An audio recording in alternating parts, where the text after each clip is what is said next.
Salut tout le monde, aujourd'hui on va se faire une petite recette relativement simple à réaliser. Il s'agit d'une terrine de foie de volaille au poivre vert. Donc pour ça, il vous faudra ça. Alors dedans, j'ai de la barde, voilà.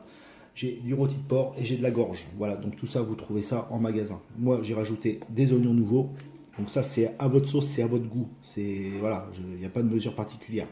Et du foie de poulet. Voilà.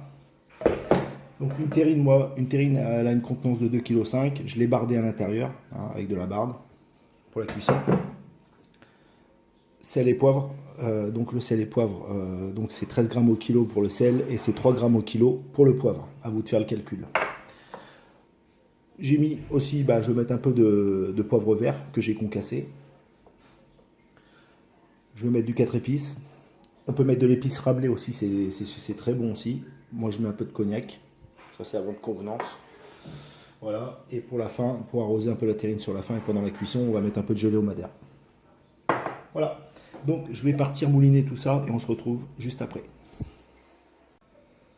Donc de retour, la viande a été moulinée. Bon, il y a un peu de bruit à côté, il y a les enfants qui jouent. Donc veuillez m'excuser. Donc allez, c'est parti. On va assaisonner tout ça. Donc le sel, le poivre.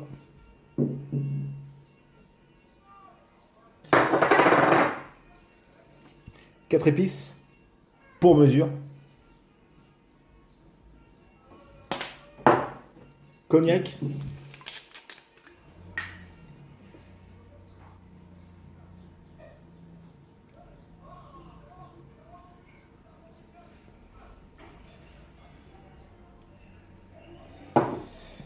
Et un œuf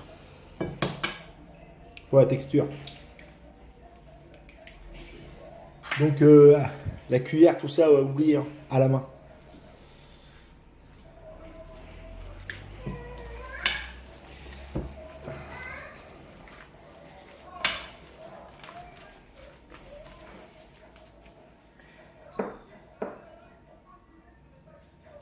Le poivre vert, j'en mets pas trop parce que c'est quand même costaud.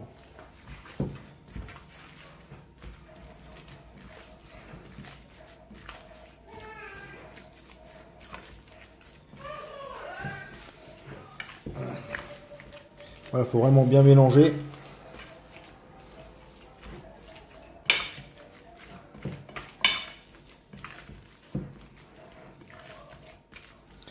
Donc voilà, bon, j'ai pas fini de mélanger. On va se retrouver juste après pour la mise en terrine.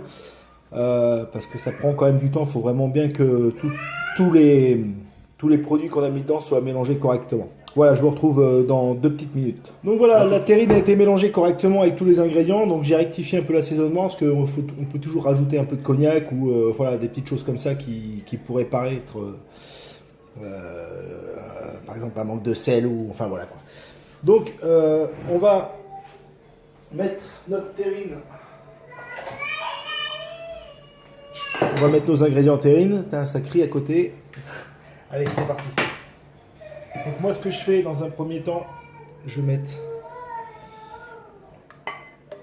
un fond de gelée, un peu de gelée au madère, comme ça, tac. Pareil, hein, on y va à la main.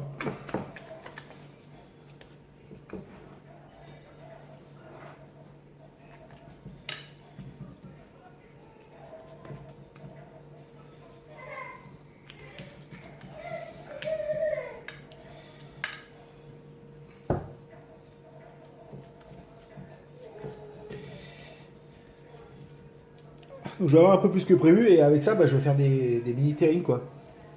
Quitte à l'étouffer.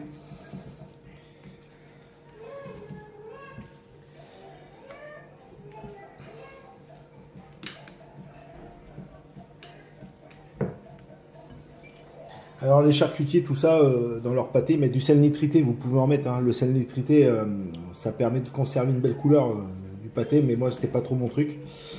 Puisque c'est bien quand on en fait 3-4 terrines quoi. Vous pouvez mettre un peu de sel nitrité dedans. J'en mets pas.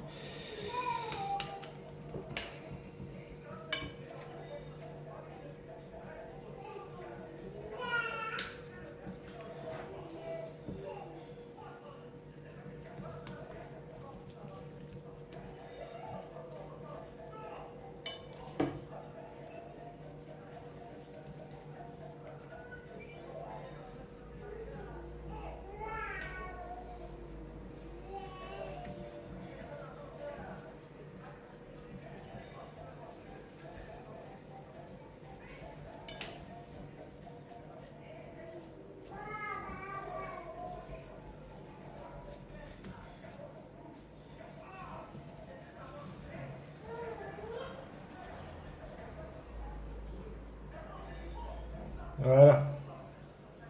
On va se rincer les mains.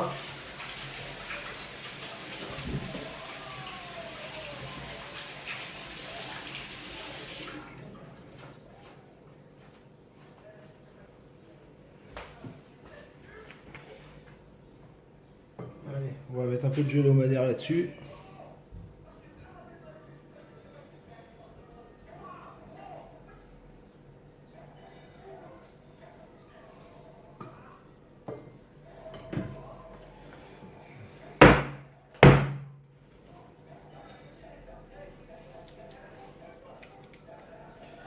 Voilà, donc faut bien le taper, hein, pour bien qu'il soit...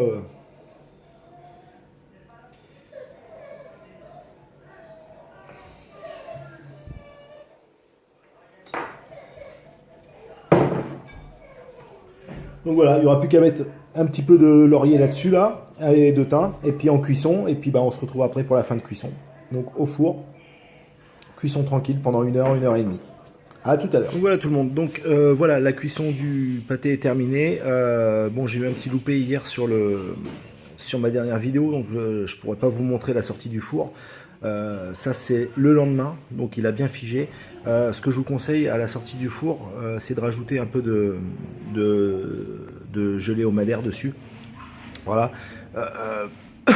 De façon à ce que ça vous donne une petite pellicule un peu brillante dessus, et puis voilà, là vous avez la graisse qui est remontée, donc à figer, et puis en dessous là vous aurez la gelée, pour ceux qui aiment ça, quoi. C'est un régal à manger avec le pâté. Donc voilà, donc la cuisson a duré à peu près 1 heure et demie à 180 degrés tranquillement. Voilà, faut bien penser à l'arroser de temps en temps pendant la cuisson pour éviter qu'il se casse de partout. Voilà. Donc je vous souhaite un bon appétit à tous. J'espère que la vidéo vous a plu. N'oubliez pas de rejoindre, j'ai un groupe Facebook qui s'appelle Cuisine en photo, aide et info. Voilà, donc vous pouvez nous rejoindre, partager vos photos, vos recettes, enfin voilà. Tout le monde peut s'éclater, on parle bouffe, on parle de tout. Je vous souhaite bon appétit à tous et une bonne journée. Ciao ciao, salut.